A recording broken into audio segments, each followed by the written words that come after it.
Hi everybody, my name is Amala Epinobi, she, her, hers. And before we get into today's video, I must issue you a trigger warning. Today's video contains communication about racism, racial stereotyping, blackface, and more. If you feel as though you will be triggered by these elements, please do not proceed in watching this video. If you feel as though you can handle these elements, continue watching, but watch at your own risk of being offended. And with that being said, trigger warning culture needs to go. Let's talk about it.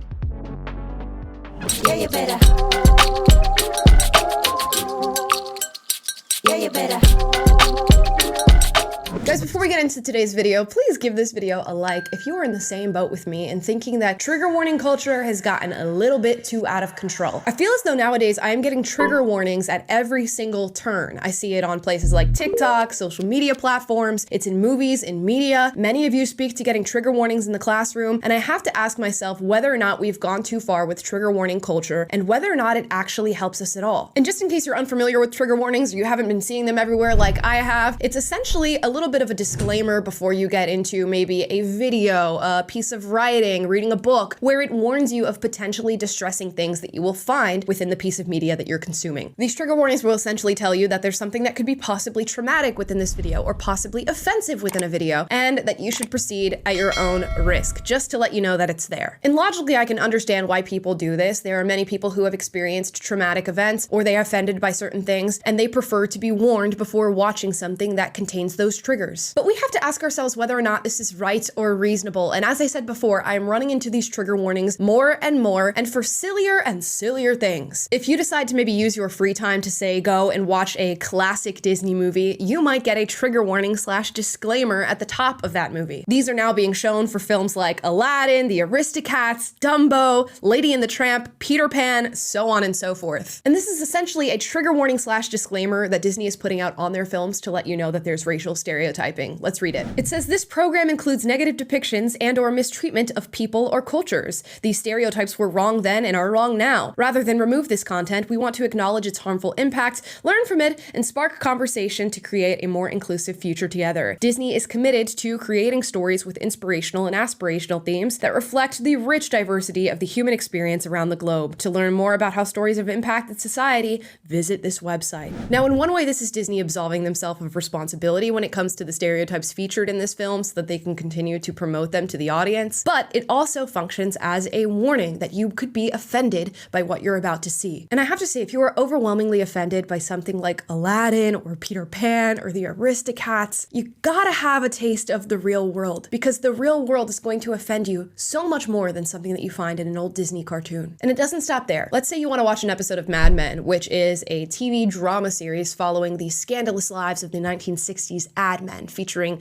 John Hamm as Don Draper. You'll eventually get to an episode where there is a depiction of a character in blackface, as that particular episode is set in 1963, where blackface was largely acceptable. Instead of trusting the audience to understand the context, you will get this disclaimer before watching. Quote, this episode contains disturbing images related to race in America. One of the characters is shown in blackface as part of an episode that shows how commonplace racism was in America in 1963. In its reliance on historical authenticity, the series producers are committed to exposing the injustices and inequities within our society that continue to this day, so that we can examine even the most painful parts of our history in order to reflect on who we are today and who we want to become. We are therefore presenting the original episode in its entirety. Stunning and brave, truly. Now again, if you are too triggered or offended to watch something that is a historical depiction of something that happened in 1963, then maybe watching TV and media is not for you. Are we now going to create a trigger warning for every horrible thing that has ever been done historically that is now being depicted in modern day media? I hope not. But there are more and more examples of this happening. I saw this tweet the other day. Heidi tweeted out, I'm watching Blazing Saddles for the first time, and this lady comes on before the movie to tell me the entire plot of the movie and how it ends, while warning me about the racist language and how provocative it is. And there's a photo of the woman. I decided to investigate this. So I go on to Max, I click Blazing Saddles, and there it is, a woman explaining the entirety of the plot before you get into the movie to warn you about how racist some of the characters are. Even though the racism that is depicted in the movie Blazing Saddles obstacles is meant to be overcome, as that is the whole point of the film itself. Not only that, the film is so clearly satirical, and she even takes the time to explain that before you get to watch the movie. Do you want to have a movie spoiled before you go in to watch it so that they can warn you about the racism or sexism or homophobia that you're about to witness? I don't. I trust myself to be able to interpret the things that I'm seeing with my own eyes, to use my intellect to come to a conclusion about whether or not something is right or wrong. The issue is that these corporations, companies, social media content creators, classroom teachers don't trust you to be able to do that yourself. Right now, it seems like the focus of our culture is to stop people from being triggered or offended, when in my opinion, I think it's far more important to reinforce people, have them be less sensitive. You have to be stronger because in reality, the world is full of triggers and you are going to come across them whether you like it or not. And when it comes to being sensitive to certain stimuli, it's probably best to confront it. Now, I'm not going to get into those extreme cases of triggers where maybe it is recommended by a therapist that you do receive warnings. I will leave that to the professionals. I'm talking about this new culture where we are overly sensitive in it seems like every single regard, and we must give warnings for things that otherwise would be pretty benign. Everybody has things that they're offended by. Evidently, that's one of their triggers. Everybody has things that they are triggered by.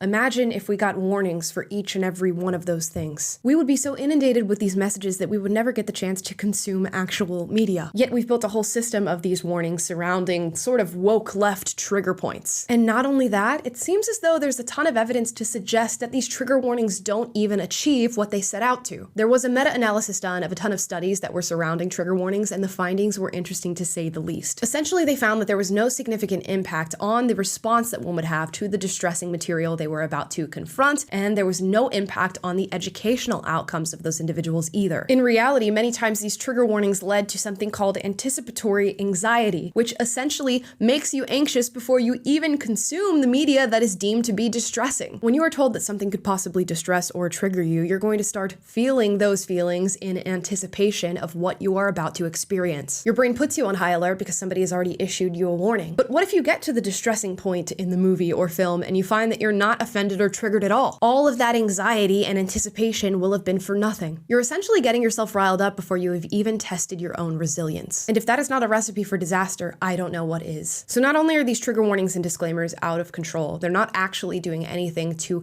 help when it comes to the issue that they are attempting to solve. They are making us more sensitive, they're making us more anxious, they're ruining our ability to experience things in the way they were meant to be experienced. And more so than that, they are not a true reflection of life. In life, you are going to be triggered. Not every space can be a safe one. And honestly, we should be inviting that. We should be tested in our time on this earth. It makes us stronger, it makes us smarter, more capable, more resilient, and shows us that our mind is capable of being challenged. And that, my friends, is why all of these meaningless trigger warnings need to go. And with that being said, I would love to hear your thoughts on this topic. Drop them in the comments down below. As always, I encourage healthy debate, so if you disagree, duke it out, but do so respectfully. And if you like this video, like, subscribe, click the notification bell to be notified every single time I post a video for you guys, which is every single day.